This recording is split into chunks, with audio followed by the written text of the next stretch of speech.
इस सहाय मसीही सेवा महिला संगति जमशेदपुर पेरिस आप सभी का पारिवारिक सप्ताह में हार्दिक स्वागत करती है।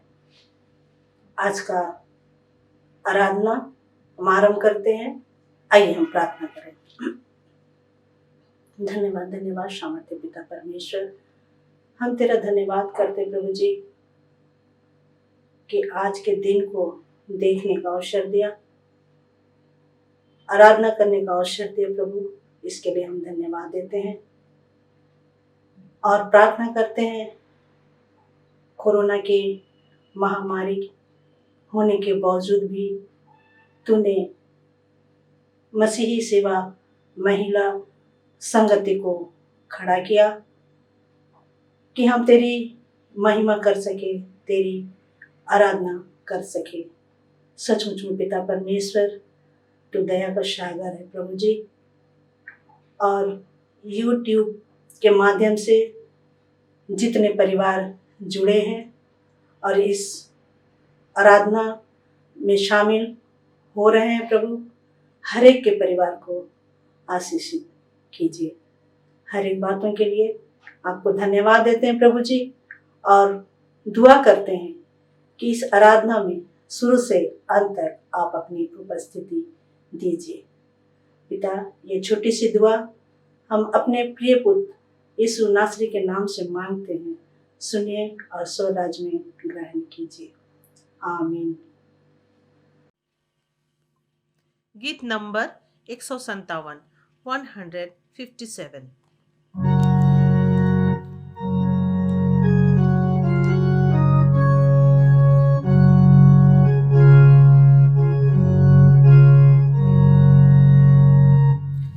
और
मरकुस रचित सुसमाचार उसका 6वां अध्याय पद संख्या 30 से अंत तक।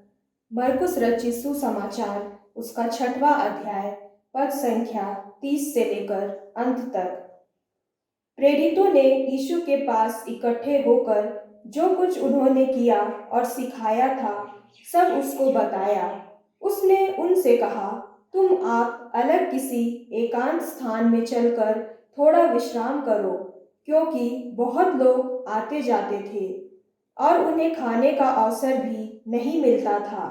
इसलिए वे नाव पर चढ़कर सुनसान जगह में अलग चले गए।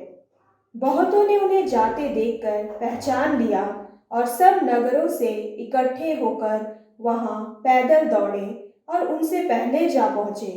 उसने उतरकर बड़ी भीड़ देखी और उन पर तरस खाया, क्योंकि वे उन भेड़ों के समान थे जिनका कोई रखवाला ना हो, और वह उन्हें बहुत सी बातें सिखाने लगा। जब दिन बहुत ढल गया तो उसके चेले उसके पास आकर कहने लगे, यह सुनसान जगह है और दिन बहुत ढल गया है। उन्हें विदा कर कि चारों ओर के गांव और बस्तियों में जाकर अपने लिए कुछ खाने को मोल लें। उसने उत्तर दिया, तुम ही उन्हें खाने को दो। उन्होंने उससे कहा, क्या हम 100 दीनार की रोटियां मोल लें और उन्हें खिलाएं? उसने उनसे कहा, जाकर देखो तुम्हारे पास कितनी रोटियां हैं। उन्होंने मालूम करके कहा, 5 और 2 मछली भी। तब उसने उन्हें आज्ञा दी कि सबको हरी घास पर पांति पांति से बैठा दो। वे 100-100 और 50-50 करके पांति पांति बैठ गए। उसने उन 5 रोटियों को और 2 मछलियों को लिया और स्वर्ग की ओर देखकर धन्यवाद किया और रोटियां तोड़ तोड़कर चेलों को देता गया कि वे लोगों को परोसें, और वे 2 मछलियां भी उन सब में बांट दी। सब खाकर तृप्त हो गए और उन्होंने टुकड़ों से 12 टोकरियां भर कर उठाई और कुछ मछलियों से भी। जिन्होंने रोटियां खाई वे 5,000 पुरुष थे। तब उसने तुरंत अपने चेलों को नाव पर चढ़ने के लिए विवश किया कि वे उससे पहले उस पार बैतसैदा को चले जाएं, जब तक कि वह लोगों को विदा करे। उन्हें विदा करके वह पहाड़ पर प्रार्थना करने को गया। जब सांझ हुई तो नाव झील के बीच में थी और वह अकेला भूमि पर था। जब उसने देखा कि वे खेते खेते घबरा गए हैं, क्योंकि हवा उनके विरुद्ध थी, तो रात के चौथे पहर के निकट वह झील पर चलते हुए उनके पास आया और उनसे आगे निकल जाना चाहता था। परंतु उन्होंने उसे झील पर चलते देखकर समझा कि भूत है और चिल्ला उठे, क्योंकि सब उसे देखकर घबरा गए थे। पर उसने तुरंत उनसे बातें की और कहा, ढाढ़स बांधो, मैं हूँ, डरो मत। तब वह उनके पास नाव पर आया और हवा थम गई और वे बहुत ही आश्चर्य करने लगे। वे उन रोटियों के विषय में ना समझे थे, क्योंकि उनके मन कठोर हो गए थे। वे पार उतरकर गनेसरत में पहुँचे और नाव घाट पर लगाई। जब वे नाव पर से उतरे तो लोग तुरंत उसको पहचान कर आसपास के सारे देश में दौड़े और बीमारों को खाटों पर डालकर जहाँ जहाँ समाचार पाया कि वह है, वहाँ वहाँ लिए फिरे, और जहाँ कहीं वह गांव, नगरों या बस्तियों में जाता था, लोग बीमारों को बाजारों में रखकर उससे विनती करते थे कि वह उन्हें अपने वस्त्र के आंचल ही को छू लेने दे, और जितने उसे छूते थे सब चंगे हो जाते थे। यहाँ तक यह परमेश्वर का वचन है। परमेश्वर का धन्यवाद हो। आज के दिन जो मसीही पारिवारिक सप्ताह का पहला दिन है, इस दिन हम लोग परमेश्वर के वचन को देखेंगे जो मिलता है मरकुस रचित सुसमाचार उसका 6 अध्याय, उसका 33 पद से लेके 44 पद तक। बहुतों ने उन्हें जाते देखकर पहचान लिया और सब नगरों से इकट्ठे होकर वहाँ पैदल दौड़े और उनसे पहले जा पहुँचे। उसने उत्तर कर बड़ी भीड़ देखी और उन पर तरस खाया, क्योंकि वे उन भेड़ों के समान थे जिनका कोई रखवाला ना हो, और वह उन्हें बहुत सी बातें सिखाने लगा। जब दिन बहुत ढल गया तो उसके चेले उनके पास आकर कहने लगे, यह सुनसान जगह है और दिन बहुत ढल गया है, उन्हें विदा कर कि चारों ओर के गांवों और बस्तियों में जाकर अपने लिए कुछ भोजन को मोल ले। उसने उत्तर दिया, तुम ही उन्हें खाने को दो। उन्होंने उससे कहा, क्या हम 100 दिनार की रोटियां मोल लें और उन्हें खिलाएं? उसने उनसे कहा, जाकर देखो तुम्हारे पास कितनी रोटियां हैं। उन्होंने मालूम करके कहा, 5 और 2 मछली भी। तब उसने उन्हें आज्ञा दी और सबको हरी हरी घास पर पांति पांति से बैठा दो। वे 100 और 50 करके पांति पांति बैठ गए। उसने उन 5 रोटियों को और 2 मछलियों को लिया और स्वर्ग की ओर देखकर धन्यवाद किया और रोटियां तोड़ तोड़ कर चेलों को देता गया और वे लोगों को परोसे। और वे 2 मछलियां भी उन सब में बांट दी। सब खाकर तृप्त हो गए और उन्होंने टोकरों से 12 टोकरियां भरकर उठाई, कुछ मछलियों से भी। जिन्होंने रोटियां खाई वे 5000 पुरुष थे। आज का जो वचन है, जैसा लिखा हुआ है कि वे एक सुनसान जगह में यीशु मसीह से सुनने के लिए आए थे। और यदि हम लोग सुनसान जगह के बारे में कुछ विचार करेंगे तो हम लोग याद करेंगे कि आज से 4 साल पहले जब हम लोग कुचाई के मार्ग में एक सुनसान जगह में जमशेदपुर पेरिस होकर एक पिकनिक के लिए उपस्थित हुए थे। और इस पिकनिक स्थान के लिए सबसे पहले स्थान का चुनाव किया गया, समय निश्चित किया गया और उस दिन वह रविवार का दिन था और उसमें जमशेदपुर की सारी मंडली के लोग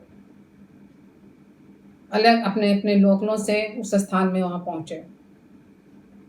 रविवार का वह दिन जो पवित्र दिन था, वहाँ पवित्र आराधना हुई, प्रभु भोज का आयोजन हुआ और उसके बाद अच्छे भोजन का हम सबों ने आनंद लिया। और वैसा ही एक सुनसान जगह था जहाँ यीशु मसीह आज के सुसमाचार के अनुसार अपने लोगों से मिल रहा है। और ये जो लोग वहाँ जो आए हैं, ये यीशु मसीह से मिलने के लिए आए हैं, क्योंकि यीशु मसीह उनके बीच में परमेश्वर के राज के बारे में बता रहे हैं। और साथ ही साथ वे जो लोग चंगाई पाना चाहते हैं, वैसे सारे लोग यीशु मसीह के पास आए हैं।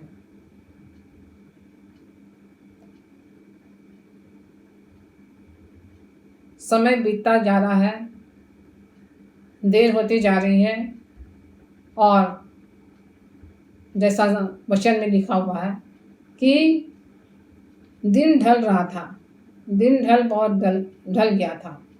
और जब दिन ढल गया था और इतने लंबे समय में जो लोग, जो भीड़, जो जिसमें जवान थे, बच्चे थे, स्त्रियां थी, जो लगातार यीशु मसीह के वचन को सुन रहे थे, वे भी जरूर भूखी ही होंगी। यीशु मसीह को उन पर तरस आता है और वह चाहता है कि उनके लिए कुछ भोजन की व्यवस्था होनी चाहिए। और हम लोग देखते हैं कि कैसे यीशु मसीह अपने चेलों से कहते हैं कि इनके लिए कुछ व्यवस्था की जाए, तुम ही इन्हें कुछ खाने के लिए दो। और वे लोग आपस में सोचते हैं कि इतनी बड़ी भीड़ को कैसे खिलाया जाए। वे लोग उस समय के दिनार के बारे में सोचते हैं। वे कहते हैं, क्या 100 दिनार से इनके लिए रोटियां मोल ले और उन्हें खिलाएं? यह सब उन्हें असंभव सा लगता है। तब यीशु मसीह उनसे कहते हैं कि जाकर देखो तुम्हारे पास कितनी रोटियां हैं। हम लोग याद करेंगे ये जो सुसमाचार, जो मरकुस रचित सुसमाचार जिसके 6 अध्याय में ये बातें जो लिखी हैं इसे हमें और सुसमाचारों में पाते हैं, जैसे मत्ती रचित सुसमाचार के 14 अध्याय में, लूका रचित सुसमाचार के 9 अध्याय में और यूहन्ना रचित सुसमाचार के 6 अध्याय में। तो वहाँ हम लोग पाते हैं कि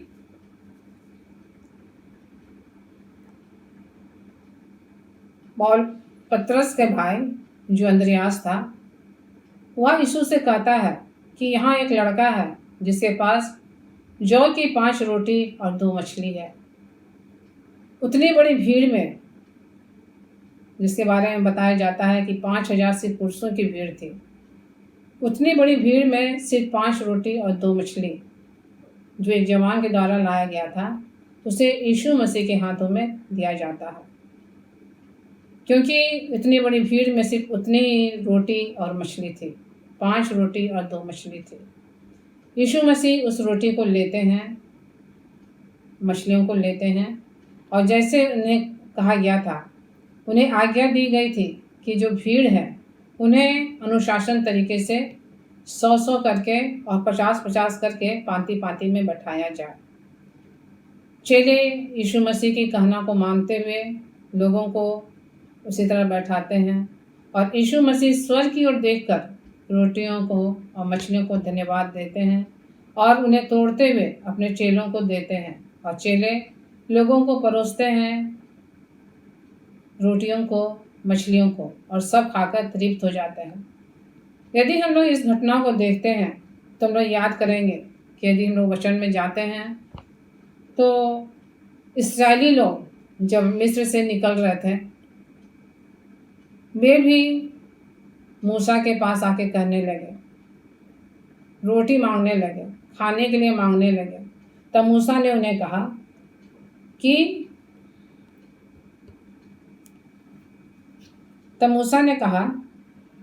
कि उन्हें उनके लिए स्वर्ग से मन्ना गिराया जाएगा, मन्ना बरसाया जाएगा परमेश्वर की ओर से।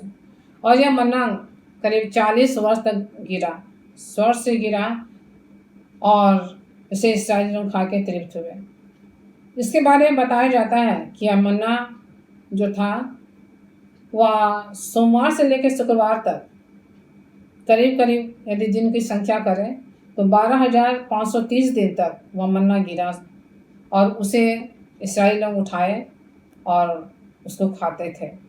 और साथ ही साथ देखते हैं कि शनिवार के दिन जो कहा, जिसके बारे में बताया जाता है कि उस दिन 2-2 उमेर उठाना था प्रत्येक व्यक्ति को, तो उस दिन समय को हिसाब करते हैं तो 2080 दिन तक यह मन्ना आकाश से गिरा और लोगों ने खाया। हमारा परमेश्वर जो सामर्थी प्रभु है, जो कुछ में से कुछ भी नहीं में से सब कुछ बनाता है और अपने लोगों को देता है, वह इस्राएलियों लोगों के लिए जो इतनी बड़ी संख्या में थी, लाखों की संख्या में थे, उनके लिए उसने मन्ना को दिया। फिर हम लोग याद करते हैं एलिया के बारे में। एलिया भी जो परमेश्वर का भविष्यवक्ता था और वह अकाल की घोषणा करता है। वह चाहता है, वह कहता है कि जब तक वह आज्ञा नहीं दे तब तक मैं नहीं बरसेगा, और करीब 3.5 साल का समय रहता है। एलिया को परमेश्वर पिता ने आज्ञा दी थी कि वह उसके लिए एक कौवे के द्वारा सुबह और सांझ रोटी और मांस का उपाय करेगा, और वह करीत के नाले में वह छिपा रहता था। और देखते हैं कि कौवा उसे सुबह और शाम रोटी और मांस से ला के देते हैं और एलिया रोटी और मांस के द्वारा तृप्त होता है। और इसके साथ जब काफ़ी दिन जब बीत गए तब उसे यह आज्ञा मिलती है, जिसको हम लोग देखेंगे पहला राजा उसका 17 अध्याय उसका 9 पद में। यहाँ इस प्रकार लिखा हुआ है कि चलकर सिदोन के सारपत नगर में जाकर वहीं रह, सुन मैं वहाँ की एक विधवा को तेरे खिलाने की आज्ञा दी है। और हम लोग जानते हैं, हम लोग सब पढ़े हैं और ये जानते हैं कि कैसे सारपत नगर की जो विधवा है उसके यहाँ जो खाने के जो वस्तु था वो क्या था, थोड़ा सा मैदा था जो से घड़े में था और कुपी में थोड़ा सा तेल। लेकिन परमेश्वर जो है यह आज्ञा देता है आज जिसको हम लोग देखते हैं उसका 14 अध्याय में, पहला राजा 17 अध्याय उसका 14 पद में लिखा है, क्योंकि इस्राएल का परमेश्वर यहोवा यूँ कहता है कि जब तक यहोवा भूमि पर मेंह न बरसाएगा तब तक ना तो उस घड़े का मैदा समाप्त होगा और ना उस कुप्पी का तेल घटेगा। और ऐसा ही हुआ। वो लोग काफ़ी दिनों तक उस मैदे को जो घड़ा में था और उस तेल को जो कुप्पी में था उसे भी वो इस्तेमाल किए, और काफ़ी लंबे समय तक, जैसे कि बताया जाता है करीब करीब 3.5 साल तक उन्होंने थोड़े से मैदा और थोड़े से तेल के द्वारा उस समय के जीवन को बिताया। फिर उसके बाद यदि हम लोग वचन में आगे बढ़ते हैं तो देखते हैं कि एलिया के बाद जो एलीशा भविष्यवक्ता था वह भी इसी प्रकार के आश्चर्य कर्मों को किया। और देखते हैं कि एलीशा के पास क्या है कि उस समय में उसके पास जौ की 20 रोटी कोई ला के दिया था, लेकिन उसके पास अचानक से 100 मनुष्य पहुंच जाते हैं और जो उसका सेवक है वो घबराता है कि 20 जौ की रोटी को कैसे 100 लोगों के बीच में रखे। लेकिन एलीशा जो परमेश्वर का भविष्यवक्ता था, परमेश्वर की अगुवाई से वह कहता है कि लोगों को दे दे कि खाए, क्योंकि यहोवा कहता है कि उनके खाने के बाद कुछ बच भी जाएगा। और सच में ऐसा ही हुआ। 20 जौ की रोटियों से उस समय जो एलीशा के पास जो लोग 100 मनुष्य आए थे वो लोग भरपूरी से खाए और उनके बाद भी कुछ बच गया। तो यहाँ हम लोग देखते हैं कि मसीह जीवन में एक अनुशासन और एक आज्ञा पालन के द्वारा मिस्रियों ने 40 वर्ष तक मन्ना के द्वारा अपना जीवन बिताया। साथ ही साथ हम लोग देखते हैं कि मन्ना के साथ साथ उन्हें कुछ महीनों तक बटेरे भी मिली स्नान के समय में। एलिया को कौवे के द्वारा रोटी और मांस मिला।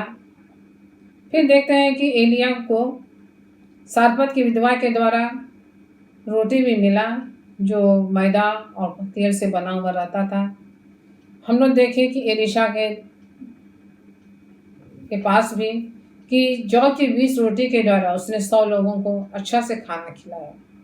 हमारा परमेश्वर सामर्थी प्रभु है, सामर्थी प्रभु है, उसके लिए कुछ भी असंभव नहीं है। वह अपने लोगों की सुधि लेता है, सहायता करता है और मदद करता है।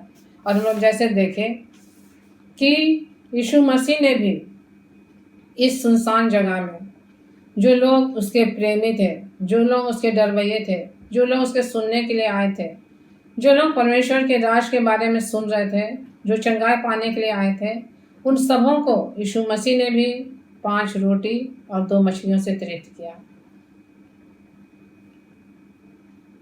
और यीशु मसीह इस बात को इसलिए अच्छी तरह से जानता था कि उस समय जो भीड़ वहाँ पर है, जो एक लंबे समय से वहाँ सुन रही है, उसके साथ है, और शाम होने के कारण वो लोग कहीं जा भी नहीं सकते हैं।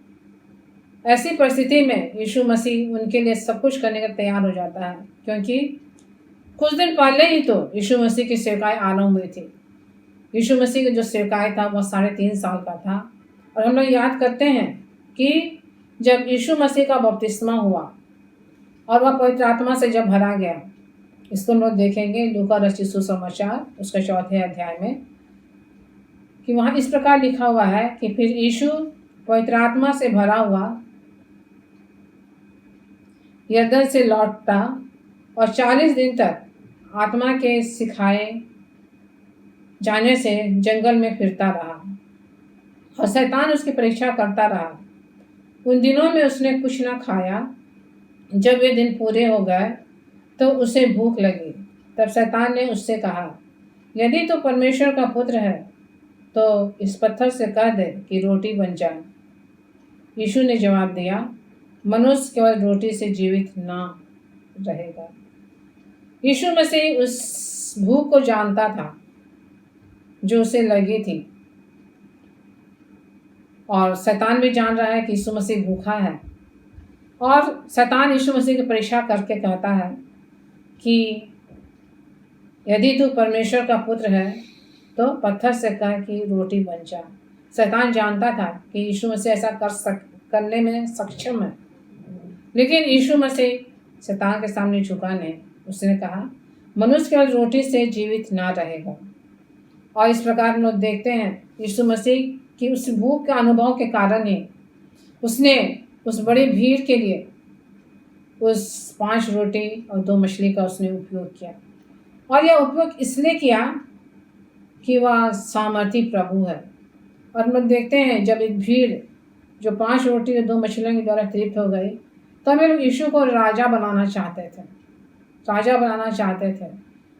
और जब वे राजा बनाना चाहते थे तो हम लोग जानते हैं कि यीशु मसीह ना सिर्फ यहूदियों का राजा, परंतु राजाओं का राजा है और वह प्रभुओं का प्रभु है। और हम लोग देखते हैं कि यीशु मसीह तो वह रोटी है जिससे हम सबों को जीवन मिलता है।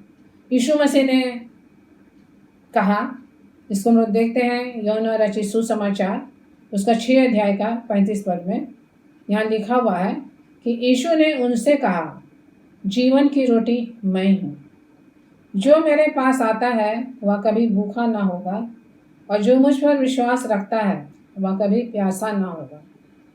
और इस समय जब हम लोग लॉकडाउन के कारण सब अपने अपने घरों में हैं और परमेश्वर के अनुग्रह हुआ है कि लॉकडाउन के कारण जहाँ एक तरफ हम लोग कोरोना वायरस का चेन को ब्रेक करते हैं, लेकिन परमेश्वर के अनुग्रह से हम लोग प्रत्येक परिवार में, मसीह विश्वासी परिवारों में परमेश्वर के वचन के द्वारा उस चेन को हम लोग और भी मजबूत करते हैं। प्रार्थना की चेन को, पारिवारिक आराधना के चेन को और भी मजबूत करते जा रहे हैं, जो हम सबों के लिए एक बहुत ही आशीष का कारण है, क्योंकि परमेश्वर के लोगों के लिए सब बातें मिलकर भलाई को उत्पन्न करती है। और हम लोग जैसे इस वचन में देखें कि हमें घबराना नहीं है। जब यीशु हमारे साथ है तो बस हमें परमेश्वर के राज के बारे में सोचते जाना है, उसके बारे में विचार करते जाना है, बातें करते जाना है। और जैसे उस समय यीशु मसीह ने अपने लोगों को चंगाई दी थी, वह आज भी चंगा करने में सक्षम है, क्योंकि हम लोग वचन में देखते हैं जहाँ लिखा हुआ है कि वह जो हम सबों की रक्षा रखवाली करता है। जब हम सब उसकी आराधना, स्तुति और प्रशंसा करते हैं तो वह हम सबों के अन्न और जल पर आशीष देता है और कोई भी रोग को वह आने नहीं देगा। तो जब हम लोग जब ऐसी स्थिति में हैं, जब हम लोग सब घर में हैं, अपने प्रियों के संग हैं, तो लगातार परमेश्वर के वचन में बने रहें, उसे प्रार्थना में लिपटे रहें, उसकी आराधना, स्तुति, प्रशंसा करते रहें। और जब तक यह आंधी बीत ना जाती है, परंतु आने वाले समयों में भी इसी प्रकार मजबूती के साथ यीशु मसीह के संग रहे, क्योंकि उसे हमारी चिंता है, उसे हमारी चिंता है, उसे हमारा ध्यान है। और वह कहता है कि अपनी सारी चिंता मुझ पर छोड़ दो, क्योंकि मुझे तुम्हारा ध्यान है। और वह हमेशा हर एक बातों में हम सबों को, जो मसीह विश्वासी हैं, विशेषकर जमशेदपुर पेरिस के हर एक मसीह विश्वासी परिवारों में वह अपनी शांति को, अपने आशीष को और अपने आनंद को बहुत से देने में सक्षम है। आइए हम एक छोटी सी प्रार्थना करें। महान सामर्थ्य जीवित पिता परमेश्वर, तेरा धन्यवाद हो, तेरी स्तुति, तेरी प्रशंसा प्रभु, सारी महिमा हम तुझे देते हैं, तेरे नाम को धन्य करते, सराहते हैं। प्रार्थना करते प्रभु जी, अपने वचन के अनुसार प्रभु जी, प्रत्येक घरों में तेरी उपस्थिति होने पाए, तेरा आनंद होने पाए, प्रत्येक घर के भोजन वस्त्र पर प्रभु तेरी आशीष हो, तेरा अनुग्रह एक एक परिवार में होने पाए, तेरी शांति से हर एक लोग आनंदित और आशीषित होने पाए। यीशु मसीह के मीठे और पवित्र नाम में प्रार्थना मांगते हैं, दया करके सुन ले और ग्रहण कर ले, आमीन।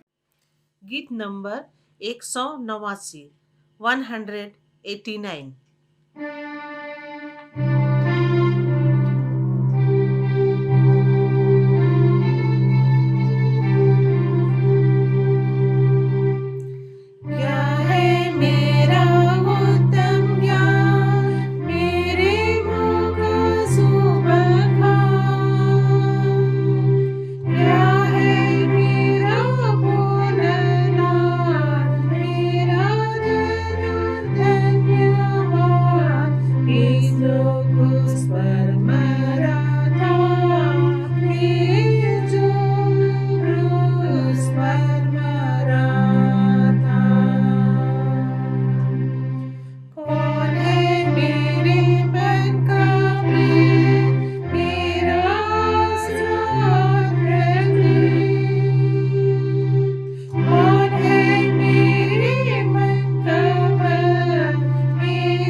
आइए हम प्रार्थना करेंगे अभिभावकों के लिए।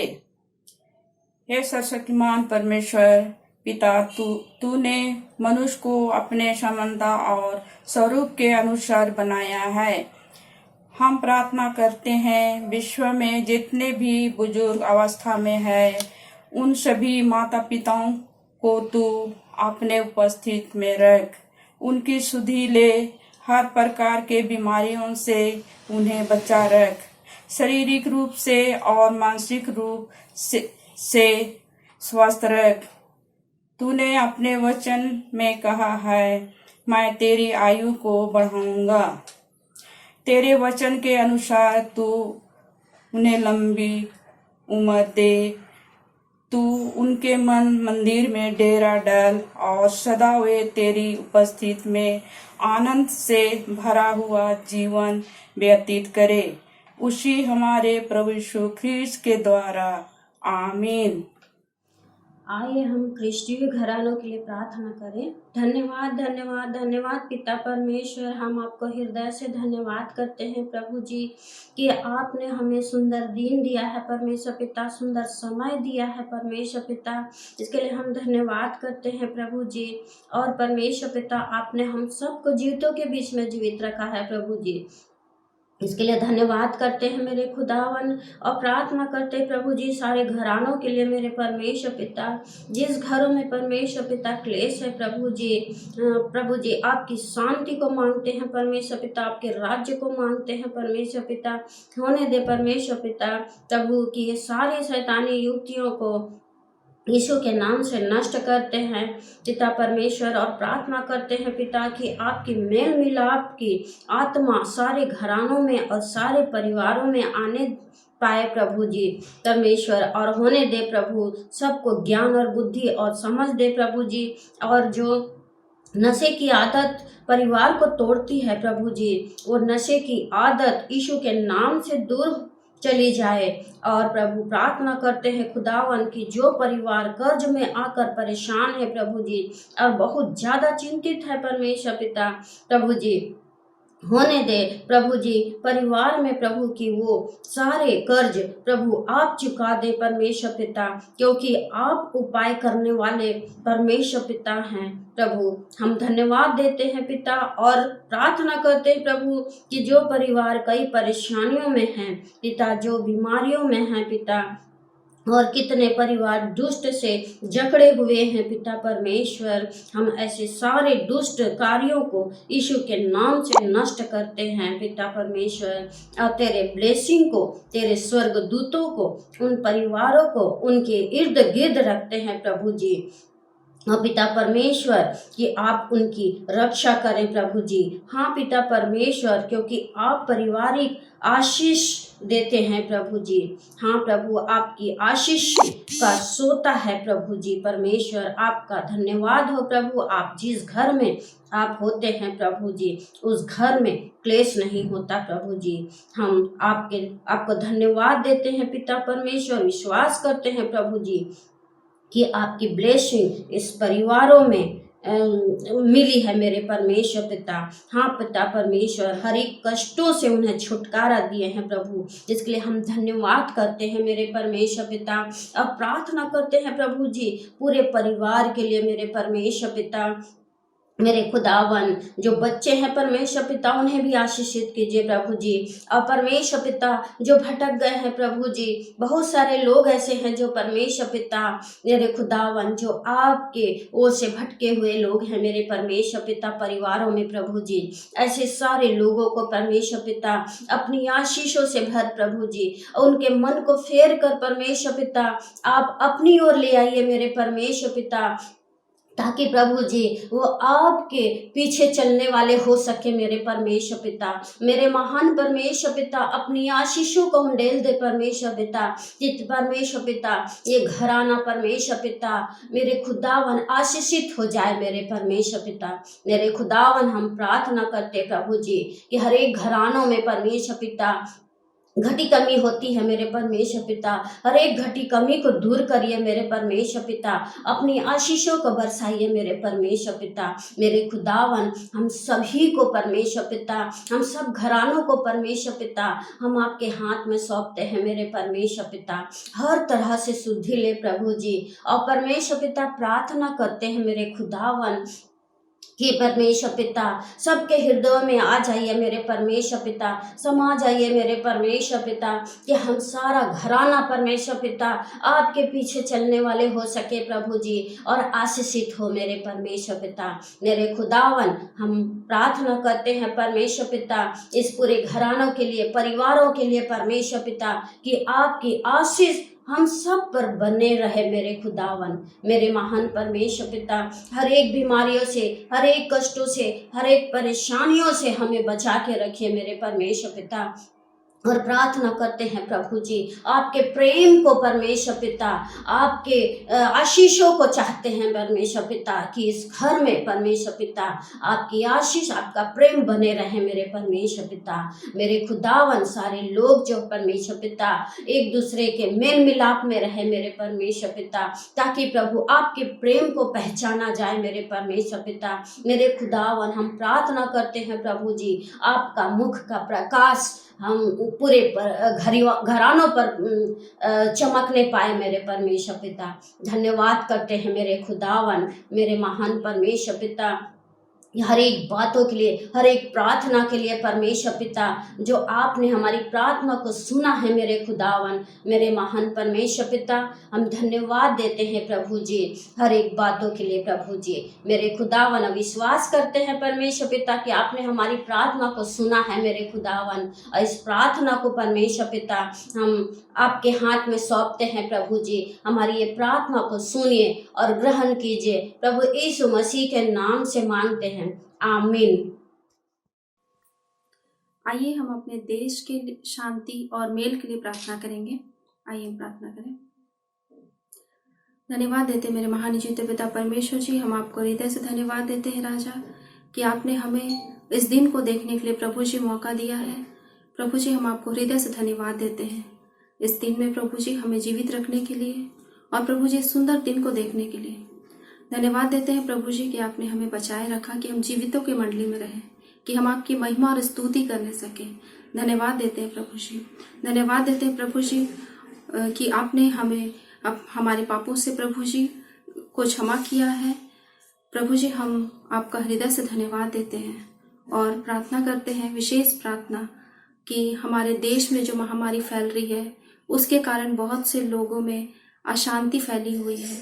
प्रभु जी ये अशांति इतने बढ़ गई है कि प्रभु जी लोग आपस में लड़ झगड़ रहे हैं, कहीं भोजन के लिए तो कहीं शांति पाने के लिए, कहीं इस बीमारी से बचने के लिए। प्रभु जी हम प्रार्थना करते हैं कि अपनी शांत आत्मा को प्रभु जी भेजिए हमारे पास, ताकि हम अपने अपने मनों में शांति प्राप्त करें, और प्रभु जी एक दूसरे से भाईचारे के मेल को आदान और प्रदान करने पाए।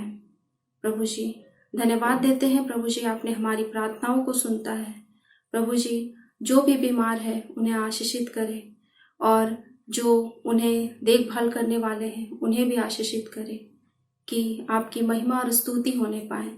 सारी बातों को, सारी प्रार्थनाओं को धन्यवाद के साथ आदर महिमा देते हुए यीशु नाम से मांग लेते हैं। दया से सुनिए और स्वर्गराज में ग्रहण कीजिए, आमीन।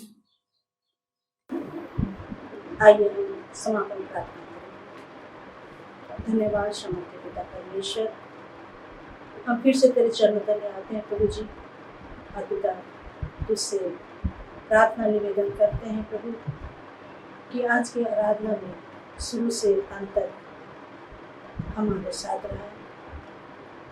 गाना गाने, वचन सुनने, वचन बोलने में हमारी सहायता मदद करवाएगी प्रभु जी, इसके लिए हम धन्यवाद देते हैं।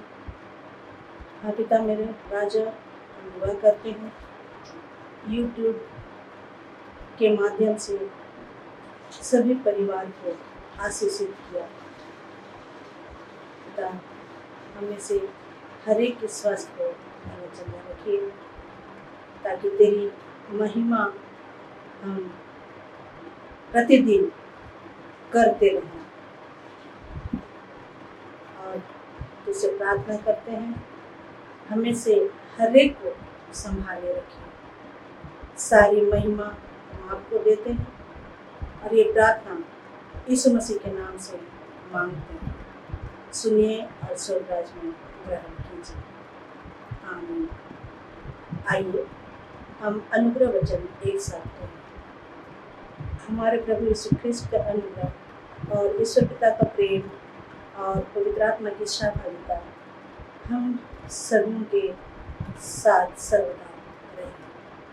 आमीन। यीशु साहब।